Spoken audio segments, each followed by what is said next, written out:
Hello, hello. Welcome to This Is Us in a Car. I'm Kim. I'm Laura. And Brookie makes 3. Hello, everybody. And by the way, please hit subscribe and click on the bell to get notifications for this week's episode and those coming up. This is season 5, episode 4 of This Is Us. Yes, there's a huge break until January 5th. What's up with that? We are going to try to come in between a couple of weeks and just kind of give us a little recap for those of you not necessarily caught up with the series on the previous season. So seasons 1 through 4, we're going to just do a little bit of a recap over the next couple of weeks as well. All right, so Brookie. Okay, so I think we need to talk about the elephant in the room. Okay. Ready? Uh-huh. Does the elephant have a six-pack? Yeah. Yeah. Another one. Yeah. Randall's back. Oh, yeah. And actually, there's 2 ways of looking at it. Okay. It could be Randall's physical back, like the 6-pack that's more in the front. Yes. Or Randall's back with his, caring and supportive and fun. Yes. Oh my gosh. Less neurotic. Yeah, so we're referring to the scene where Randall is being live streamed and his daughter's boyfriend forgets to turn it off, and he ends up taking his shirt off and he's relaxing and he's dancing. Yeah, getting all, yeah. And I want the viewers to know, because I had mentioned a couple episodes about Kevin taking off his shirt. And that I thought it needed to be, we needed to spread the love with that. But I do not have connections. No, with but the writers it seems that you said it, and there it was. Yeah, because I said that we needed to see a little bit of Everybody gets some equal time. Yes, we need some equal time of flesh. Yes, and my daughter Lauren just started watching, and her opinion or kind of perception of Randall is that he's kind of the mean brother or too serious, and I was like, that's why I wanted to say Randall's back. Right. Because I told her he is usually caring and deep and supportive and fun and light, and I felt like maybe the fact that his mother is held up in the cabin, maybe that he's able to come out a little bit. Miss Rebecca needs to stay at the cabin. Just to keep Randall calm. Randall's water's calm. Yeah. And his Randall's shirt off. back. Yeah. So that's what I wanted to open with today. Well, thank you so much for sharing. Yes, thank you. Thank you. What did you want to bring up first? Oh, there was a lot in this one. I feel like, okay, so I'm going to flip back to Kevin. I feel like this was a lot about him, obviously, this time. And you're seeing that Kevin the puppy, everybody liked me, everybody whatever. And I just have to say that I think the director was kind of a jerk. Yeah, I mean, I agree. Yes, and you do, but if he hadn't said anything to the girl, if he had just been like, hey, but the fact that he was so overflowing with praise, it just makes you wonder. And then what was in the package at the end? Yeah, and why do you say, I didn't think you were one of those kind of guys that needed an attaboy. I don't need an attaboy, but don't stop me every other word and then not tell me what you're looking for. Right. So you got to see that, and you got to see even, how they played when he was a teen and when he was a baby, how Rebecca seemed to coddle him.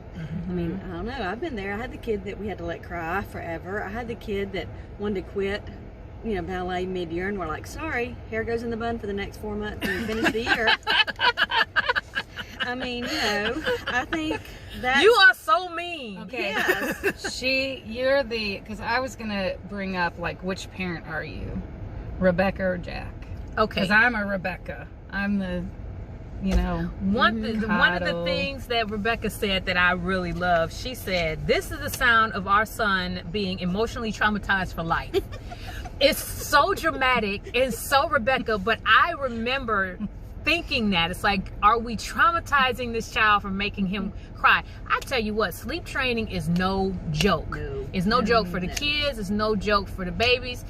I literally let him cry, and we did this thing where you move out the room in stages over like a weekend. So we did this whole weekend boot camp sleep training Gosh. for Jonathan. It was horrible. But we agreed upon it. We shook on it like they did, and Don just let me do it. It mostly worked. It did mostly work, but it just takes time. And you see, I mean, self-soothing is a big thing that people need to be able to do. You got to learn how to calm yourself and realize there's nothing really going on. Otherwise, you become an addict like Kevin, obviously. Well, you have to learn to deal with disappointment. To deal with Absolutely. disappointment, to finish stuff out. I mean, I don't know. There's a lot of that kind of leads into helicopter parenting and all the stuff we're seeing today with kids not knowing how to handle disappointment or follow through with things and stuff like that. And you're seeing that. You've seen that with Kevin, Right. I know. Overcoming something. Right, and having to have that like me attitude with everybody, and so you saw that kind of come out back again. Whereas he seemed to be kind of, I don't know what the word is, but growing. It was kind of almost like a little setback, a little bit. Yeah, I liked the dialogue between Rebecca and Jack when Kevin, teenager, came back from football practice and said he wanted to quit. And Jack pointed out, my father didn't see greatness in me, and I want to see greatness in my kids and in my son. And I think that was, really. And what that really meant, important. to me, what that meant was not that you're naturally great, but because that's great. When we saw last episode, he was like, "Oh, he's the next whatever big football star they talked about," and he's all smiles and everything. He's feeling good because he thinks he has this natural ability. And so then, when it's not just natural, you have to study the playbook, and you got to know the plays, and you got to work out, and it's your skill. I mean, your talent hasn't taken you far enough. Then you have to find skill. You have talent, and then you train to get skill. And he had to work past the talent. His talent is his face and his ability to charm people. But that director wanted him to be more than just talented. I want the skill of an actor to show up on the stage, which was what took him getting the rainbow cards. And by the way, I want to know what the rainbow card system is, seriously, and he because was still using it at the I end. know Did you he's see? still using it. And so I mean, I'm a color coordinated kind of person all through school. I use different highlighters and colors that worked for me. So if anybody knows if that's a real technique, post it in the comments because I'm interested in knowing about that as well. And I wrote what he said. The director said to him, "Is today the closest you're going to get to greatness, or you come back tomorrow?" And I thought, okay, that's a good one. Well, and he was establishing power too. Oh, absolutely. There's something going on with that director, I think, or something. Yeah, Yeah, I still that don't could like be. him, but Yeah. But the other thing too, I was kind of looking at the three stages that they were juxtapositioning for us. The coach, okay, if you kind of think the stages of life, the coach was, giving the dad feedback. I gave him feedback. He really needs to work on this. But when we get in adulthood, like you remember how the director didn't really give him any feedback. That's right. He was just like, It's figure not it out, right. deal with it. And that kind of is a reality with adulting, that we don't always have people there patting you on the on the back or giving you the attaboy. I don't know, I just kind of thought of that with the but I think there's a power thing there with the director. That was definitely a power show. Yeah, with the director. You may be pretty, Kevin, but I hold all the keys That's to this right. play, to this production. I'm the man I'm in sorry, charge. it's not a movie, it's a film. Oh yeah, it's a film. And he's the alpha. Let's roll that. Kevin's I not know. the alpha. Everybody The roll your eyes. director, Oh. yeah. Okay. I do think we saw again. I picked up again on the different parenting styles and the relationship styles. Oh, absolutely. Because I think sometimes we get either not true representation of marital couples, and here you've got like Beth and Randall, who seem to always perfectly know how to handle things. Like when he came in after the video and he didn't get defensive over her being like, "Can I laugh now?" and all that kind of stuff. And and then you've got the interplay between Jack and Rebecca, and of course last week we saw Kate and Toby. And you saw all these different facets of how to handle conflict or whatever in marriage, and they're all a little different. Right, and I think what having Jack and Rebecca's shows is that you need both parent. You need both of those types of parents to balance out your kids. You need the mom is going to say, oh, I'm so sorry, this was a bad day, and blah blah blah, but then the dad or whoever that says, okay, let's figure out how we're going to get past this and move on, so that you can be ready for the next your next practice, and not sitting there coddling them in it. You know, but you see their dad, you know, he says he was jack of all trades, and he thought that was a compliment until he finished it and said master of none. And I've said that a lot. I've never called anybody that, or, you know, said it to anyone, but I've grown up with that phrase, jack of all, master of none, and tried to avoid being that kind of person that knows a little bit about everything but not enough about anything. Not good at anything. Yeah, absolutely. Okay, so did you catch, and I kind of had a heads up on this one, but that they called the baby Chloe? Yes. And that's not the name of the older daughter later. Yeah. So, which now we kind of know. At first I was like, that's the wrong name, but then by the end of it, that might be why. I mean, I personally have somebody from high school that my husband was like, oh, let's name our daughter this, and I'm like, no. Too many bad Yeah, I had a boy name like that. I can't share it though. We all have it. So at first you're My like, why is husband's she like, making nope. that face? And I was talking to my friend who adopted, and I'm like, is that bad? Because she made it real personal, you know, so maybe that's a bad thing with the girl. But then we found out it's just because of the name, and it brought back that memory of that person. Right. So.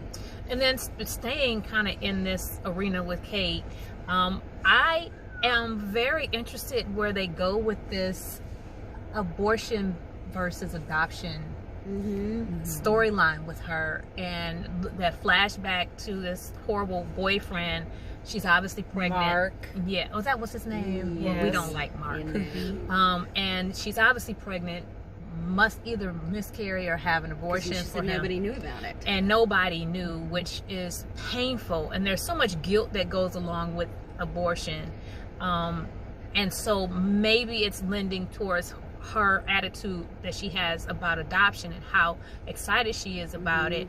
But yeah, it's an interesting storyline to see how that's one of those eggshell types of subject matters. That's what I thought. At first I thought, well, they're hitting all the big hot topics, first of all. And then I thought how sad for her. Yes. I mean, if she's kept it, because I don't care which side of the issue you're on, there are emotional consequences. Absolutely. Right. Anybody who says, and a lot of times shows, whether it's abortion or sexual activity or rape or whatever, shows tend to deal with it in the one show, and then it's never talked about again, and you don't see those consequences. And so people who do suffer with it or suffer with consequences don't have those you know, options of what, or seeing how it is. So I'm with you. I'm like, I really hope that they really show kind of how this has affected her throughout her life, but then how you can then, once you deal with it, right, you know, how you can overcome it and move on from it. And obviously it's something that she's repressed.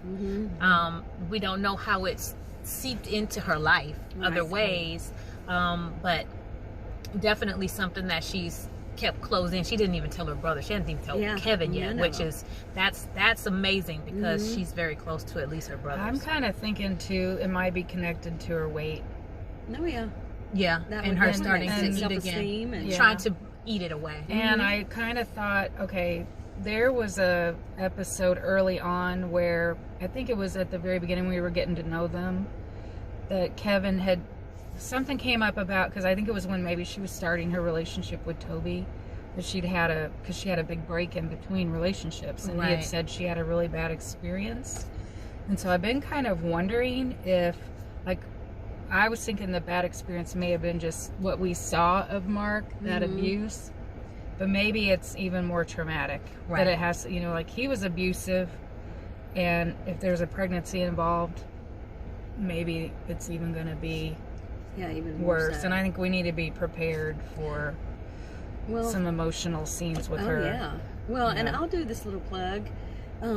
Because I have, in talking to different women and friends and things like that has happened to, I'll do a plug that there's a book called Surrendering the Secret.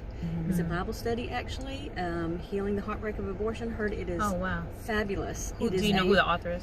You don't, but if you put in Surrendering the Secret, Healing the Heartbreak of Abortion, it is a from the people I've known who've gone through it, and they used to do it at some of the pregnancy resource centers we saw, we had affiliations with in different places, that know that there are resources out there if this really hit home with you.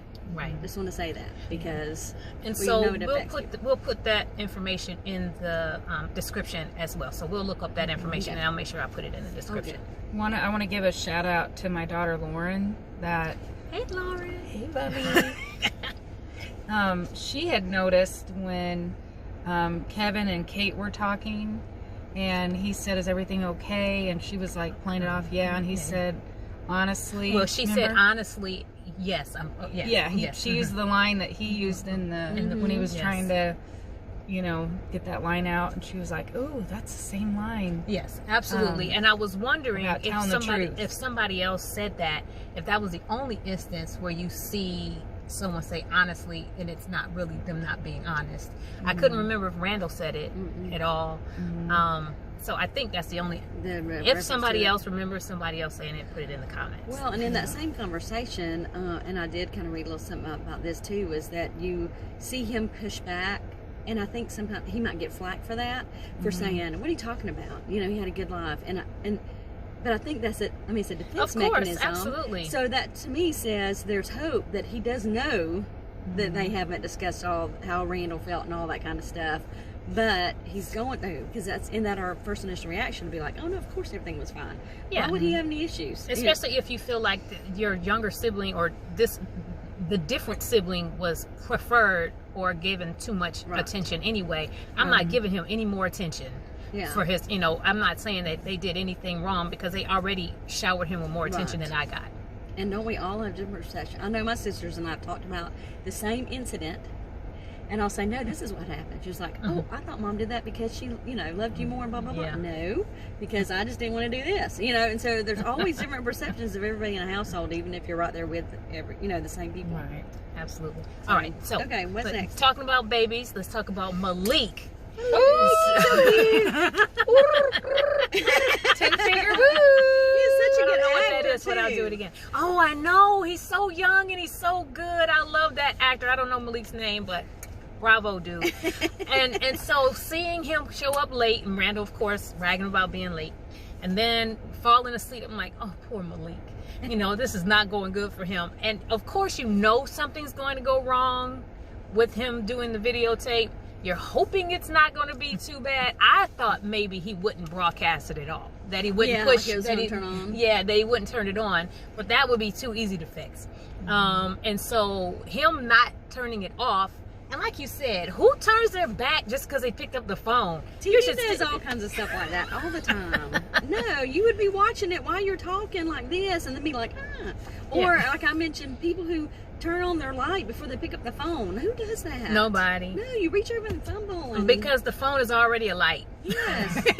That's just a whole TV thing right there. A whole TV thing that you turn around, that he turns around. And I mean, that stressed me out. I was like, turn around, something's going to happen, turn around. Yeah, I'm sitting there literally saying, somebody call Randall. Can somebody call Randall? They were trying Can you please pick up the phone before you take your pants off, man? Or not. But the whole conversation with him at the end, I thought was really, really sweet, really heartwarming. And his advice to him, make your dreams bigger, don't make them smaller. That Randall felt like he had to make his dreams smaller to accommodate his family, which a lot of people do. So let's not, play violins for Randall. People do this all the time. There's a loss of a job, a loss of a family member, a loss of a home. Everybody has to pitch in. You have to adjust your life to meet what life throws at you and your expectations. And so the fact that he had to make his dreams a little bit smaller is pretty common. He managed to be okay. But I did like the fact that he told Malik, don't dream small, dream big, for your daughter, not in spite of your daughter. So I love that whole conversation. The fact that this child is getting up at 4:30 in the morning, 5 o'clock in the morning. My child, not complaining. Yeah, he's just doing it because he loves his daughter. And I know grown men who don't take care of their daughters or their children the way that this character does. Okay, let's bring it back to reality. Malik's not real, but but I love that depiction of a young father in a good light. We see enough bad fathers on TV. Bravo to the show for showing a young good father. And kudos for Randall being a good dad jokester, because he's great at dad that. jokes all the way through. Oh yeah, I mean, that's just the whole. What did he call himself? Gearson, Handel Gearson or whatever. And Gandel Gearson. Anyway, I have no idea what that was like, about. And they should just been like, oh my gosh. So yeah. But perfect. I thought it was really cute when she said, "You know, you're killing me," and then she still gives him a kiss. Yeah. Mm-hmm. Yeah, that's a daddy-daughter thing. Yes. I also kind of think it was intentional that they were showing us some of the issues as a teen parent. Yes. And then putting that with when we're learning that Kate had a pregnancy as a teen. Yes. And so there were different Very ways good catch. that people, I didn't put that together. I thought of that. Yeah. But that's why they put those two storylines together. Yes, you see parenting, young parenting in a very, even Rebecca and Jack are young. They're obviously married, but they're young with And triplets. dealing- Having to deal with stressful. Yeah, if you don't Being a have, if you don't mama want and a kids, daddy. if you don't want babies, don't have babies. It's good stress. Oh, what did they say? They said it's. Jack said it's the best kind of exhausted. Yeah. You know, the kind of exhausted that you're doing something that you really love. Yeah. It doesn't feel like that though. Sometimes you I'm cry. teasing. I have 3 beautiful. Yes. I'm teasing. Yes, she has 3 beautiful babies. Yeah. Yeah. Okay, and then we probably just ought to mention Randall's birth mother. Oh, yeah. Okay. Yeah, so Because you they get had- the connection now Yeah. because the guy at the end caught William's name. Yeah, and kept rolling William it back. Hill. And didn't you think it was Randall replaying the video? Yeah. I thought it was Randall 'Cause replaying the yeah, video. 'cause he Randall was- He was, yeah, you're right. Yeah, it looked like it was Randall replaying the videos, and then you realize it's the Vietnamese granddad that's Going playing. back. And he's like, wait a second, William Hill, and hearing it and looking at the picture. So there's a connection. Obviously. Yep. Mm-hmm. So that's going to be really interesting to see how her life evolved. And all from a silly video. I know. You know what I'm saying? Like, he's dancing, which it seemed like he was laughing at all the memes and stuff of himself, too. He was. Which I said that only reason why he can do that is because he has the abs. You Oh, know, I think a yeah. man who did not have the If he six-pack had dad abs, bod, maybe he wouldn't be so happy about he'd be it. suing somebody. Poor Malik. Malik would have been, oh, no internship for you, buddy. We ain't got time for that. Honestly, I didn't find any of that funny at all. Honestly, I loved Randall's video. Absolutely. Absolutely. fun. It was really, really fun. Well, that's all from This Is Maybe we Us should in end the with dancing. Car. And we're going to end with a dance. We're going to keep our clothes on. right. Going to keep our clothes on. Going to keep our clothes on. Yeah. Oh, yeah, and we're yeah. off next week for Thanksgiving. Yes. Oh, yeah. So Yes. don't look Yes. for us next week, but we'll be back the following week. Yes. All Have a right. good turkey day. Yes. Gobble,